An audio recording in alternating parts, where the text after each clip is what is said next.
स्वागत है आप सभी का एनएफ न्यूज पर। मैं हूं आपके साथ रोहित। उत्तराखंड सरकार ने यह फैसला लिया कि अब बच्चों को स्कूलों में गीता और रामायण का पाठ पढ़ाया जाएगा, सिलेबस में इसे शामिल किया जाएगा। तो इसके बाद कांग्रेस को परेशानी होने लगी और कांग्रेस बड़े बड़े तर्क दे रही है। पूर्व मुख्यमंत्री हरीश रावत ने कहा है कि अगर भगवाकरण करने का कोई प्लान है तो यह गलत है। आपको विस्तार से खबर बताते हैं कि क्या कुछ है, उसके बाद बताएंगे कि बयान कि क्या कुछ कह रही है कांग्रेस। मुख्यमंत्री पुष्कर सिंह धामी ने क्या कुछ कहा और फिर शिक्षा मंत्री ने क्या कुछ कहा है। दरअसल उत्तराखंड के स्कूलों में बच्चों के सिलेबस में बदलाव किए जाएंगे, इसके लिए एक दिशा निर्देश जारी किया गया। इसमें कहा गया कि अब से स्कूलों में भगवद गीता और रामायण भी पढ़ाई जाएगी। इसकी जानकारी उत्तराखंड के शिक्षा मंत्री धन सिंह रावत ने कुछ दिन पहले दी। उन्होंने बताया कि करीब 17,000 सरकारी स्कूलों को यह निर्देश जारी कर दिया गया है। इसके अलावा छात्र अब सुबह की प्रेयर के दौरान श्लोक का पाठ भी करेंगे। उत्तराखंड में स्कूलों के सिलेबस में जो बदलाव होगा उसका काम एनसीईआरटी को दिया गया है। इसके लिए एजुकेशन डिपार्टमेंट ने मुख्यमंत्री पुष्कर सिंह धामी के साथ मीटिंग की। इस मीटिंग में भी एनसीईआरटी को सिलेबस में बदलाव करने की जिम्मेदारी सौंप दी गई और भगवद गीता और रामायण का नया सिलेबस 17,000 सरकारी स्कूलों में रखा जाएगा, ये ऐलान भी कर दिया गया है। अब जैसे ही ये ऐलान हुआ है उसके बाद अब बवाल मच गया है और कांग्रेस इस पर सवाल उठाने लगी है और कह रही है कि क्या भगवाकरण करने का प्रयास किया जा रहा है। साथ में कांग्रेस की तरफ से यह भी कहा जा रहा है कि चलिए अच्छी बात है कि धार्मिक चीजें पढ़ाई जाएं, लेकिन ये एक तरफा नहीं होनी चाहिए। सुनिए क्या कुछ कह रहे हैं उत्तराखंड के पूर्व मुख्यमंत्री और कांग्रेस के वरिष्ठ नेता हरीश रावत। प्रतिदिन भगवद गीता और रामायण का पाठ शुरू किया है। इसमें पहल की गई है कि जो सुबह की जो प्रार्थना होती है इसमें श्लोकों के माध्यम से मार्गदर्शन देंगे और चुनिंदा श्लोकों को बोर्ड पर प्रदर्शित किया जाएगा। इस पर आपके क्या विचार हैं सर? इस पर आप क्या कहना चाहेंगे? भगवद गीता में कर्मयोग है। कर्मयोग की शिक्षा हमेशा उचित रहती है और धर्म ग्रंथों में जिनमें भी जो अच्छी बातें हैं, जिनको आगे की पीढ़ी के लिए जो प्रेरक हो सकती हैं, उनको पाठ्यक्रमों में डालने और पढ़ाने में कोई हर्ज नहीं है, कोई हर्ज नहीं है। मगर ये एक तरफा नहीं होना चाहिए। ऐसा नहीं लगना चाहिए कि हम एक ही तरफ चल रहे हैं। इसमें जो दूसरे ग्रंथों में भी कोई अच्छी बातें हैं उनका भी समावेश किया। काम यदि भगवाकरण के एजेंडे को आगे बढ़ाने के दृष्टि से उनसे किए जा रहे हैं तो उसका दुष्प्रभाव हमारी सारी शिक्षा प्रणाली पर पड़ेगा, क्योंकि जो नई शिक्षा नीति है वो भगवाकरण की प्रतीक बन गई है। उसके खतरे देश के। तो मुख्यमंत्री रहे पूर्व में उत्तराखंड के हरीश रावत ने कहा कि अगर भगवाकरण करने का प्रयास किया जा रहा है तो ये गलत है और एक तरफा ये चीजें नहीं होनी चाहिए। अब ऐसे में सोशल मीडिया पर तमाम तरीके के सवाल लोग पूछ रहे हैं और कह रहे हैं क्या वक्फ बोर्ड बनाना एक तरफा नहीं था, और अगर धार्मिक किताबें पढ़ाई जा रही तो इसमें गलत क्या है। फिलहाल ये विवाद इसलिए हो रहा है क्योंकि उत्तराखंड सरकार ने ये निर्देश जारी किया है कि अब सरकारी स्कूलों में उत्तराखंड में श्लोक पढ़ाए जाएंगे, सुबह की प्रेयर में श्लोक होंगे। इसके अलावा पाठ्यक्रम में महाभारत और रामायण होगी। सुनिए मुख्यमंत्री पुष्कर सिंह धामी ने इसका ऐलान करते हुए क्या कुछ कहा था। हमारा ऐसा ग्रंथ है जो भगवान श्री कृष्ण के मुख से अर्जुन को दिया हुआ ज्ञान है और वो ज्ञान व्यक्ति अगर आत्मसात करते हैं तो उसके समूचे जीवन भर काम आता है।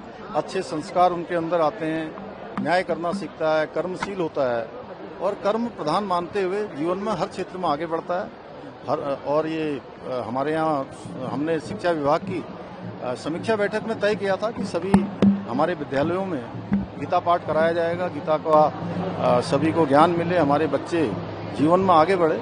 इसकी अब शुरुआत हो गई है। ये देवभूमि है, देवभूमि में निश्चित रूप से कर्म धर्म सभी पर विशेष ध्यान होना चाहिए। हमारे बच्चों का भी उस दिशा में ज्ञान होना चाहिए, तो बच्चों को उस दिशा में प्रेरित किया जा रहा है। दिल्ली दौरे में आप लोग प्रधानमंत्री जी से भी आपकी मुलाकात हुई, कई केंद्रीय मंत्रियों से मुलाकात हुई है। देखिए, आदरणीय प्रधानमंत्री जी हमारे राज्य को भली भांति जानते हैं। उनके हृदय में उत्तराखंड बसता है। उनके प्रधानमंत्री बनने के बाद अनेक योजनाएं राज्य के लिए शुरू हुई हैं। वर्तमान में हमारी 4 धाम यात्रा है, आदि कैलाश यात्रा है, कैलाश मानसरोवर यात्रा है, कांवड़ यात्रा है और हमारी अगले वर्ष होने वाली नंदा राज यात्रा है और साथ में कुंभ भी हमारा होने वाला है। तो उन सभी पर आदरणीय प्रधानमंत्री जी का मार्गदर्शन लिया है और उनकी प्रेरणा से हम इन सभी कामों को तेजी से तो मुख्यमंत्री पुष्कर सिंह धामी ने जब यह ऐलान किया तभी से इसका विरोध कांग्रेस करने लगी, कुछ कट्टरपंथी करने लगे और कहने लगे कि यह गलत है। और ऐसे में अभी जब एनसीईआरटी को आदेश जारी किया गया तो कुछ दिन पहले एनसीईआरटी ने एक किताब भी निकाली, वीणा नाम से। इसमें एक पाठ मां गंगा की कहानी का रहा, इसके अलावा और भी तमाम चीजें रही, जैसे कुंभ मेले का जिक्र रहा, कांवड़ को लेकर भी मुख्यमंत्री पुष्कर सिंह धामी ने बात की है। तो बहुत जल्द अब उत्तराखंड के सरकारी स्कूलों के पाठ्यक्रम में रामायण और भगवत गीता शामिल कर दी जाएगी और सुबह की जो प्रार्थना होगी उसमें श्लोक बच्चे बोलेंगे। तो इससे आप समझ सकते हैं कि किस तरीके से उत्तराखंड में मुख्यमंत्री पुष्कर सिंह धामी सनातन को लेकर तमाम काम कर रहे हैं। हालांकि कांग्रेस को इससे आपत्ति है और कह रहे हैं कि यह भगवाकरण करने का प्रयास है। इसके अलावा हरीश रावत ने भी शिक्षा नीति पर सवाल उठाया और कहा कि अगर इसका प्लान ये है कि पूरी तरीके से इन चीज़ों का भगवाकरण कर दिया जाए तो ये गलत है और ये चीज़ें एक तरफा नहीं होनी चाहिए। अब जैसे ही कांग्रेस ने ये कहा कि एक तरफा चीज़ें नहीं होनी चाहिए, लोगों ने कांग्रेस की पुरानी बातें याद दिला दी कि किस तरीके से आपने इस देश पर एक तरफा चीज़ें थोपी है एक समुदाय के लिए। बहरहाल अब देखना होगा कि विवाद आगे कहाँ तक जाता है। अभी उत्तराखंड में ये बड़ा बदलाव पाठ्यक्रम में हो रहा है बच्चों के स्कूलों को लेकर।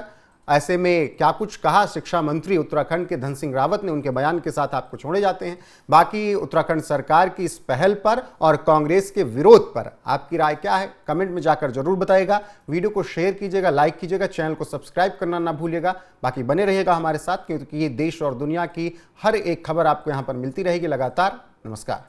देखिए, सबसे पहले तो मैं देश के यशस्वी प्रधानमंत्री जी का धन्यवाद देना चाहता हूं कि उन्होंने नई शिक्षा नीति पूरे देश में लागू की है और नई जो शिक्षा नीति है हमारे देश में, उसमें भारतीय ज्ञान परंपरा आधारित जितने भी सब्जेक्ट हैं वो बच्चों को पढ़ाए जाएंगे। और अभी मुख्यमंत्री जी और हम लोग शिक्षा विभाग के हम लोगों ने बैठक की थी, उसमें हमने तय किया कि हमारे जो लगभग 17,000 सरकारी स्कूलें हैं वहाँ हमने अभी एक हमारी विरासत किताब निकाल ली है, वो भी बच्चे पढ़ेंगे। अब हमने एक टास्क दिया है अपने एससीईआरटी को कि वो जो है एक सिलेबस तैयार करें जिसमें कि भगवत गीता होगी, रामायण होगी, हमारे बच्चों को पढ़ाया जाएगा। लेकिन अभी जब तक वो सिलेबस में आता है तब तक हमने अपने जितने भी स्कूल हैं उसमें सुबह जितने पीरियड होती है स्कूलों में, उसमें भगवत गीता के और रामायण के जो अच्छे श्लोक हैं वो बच्चों को पढ़ाए जाएंगे। और ये इसका आदेश भी हमने कर दिया है और बहुत अच्छा बच्चों को भी लग रहा है, टीचर्स को भी लग रहा है, अभिभावकों को भी लग रहा है। कल मैं देख रहा था कि कई लोगों की इस पर प्रतिक्रियाएं हैं और लोगों ने इस कदम की काफी सराहना की है। और मैं कह सकता हूं कि हमारे राज्य के बच्चे जो है अब भारतीय ज्ञान परंपरा आधारित शिक्षा की ओर जाएंगे।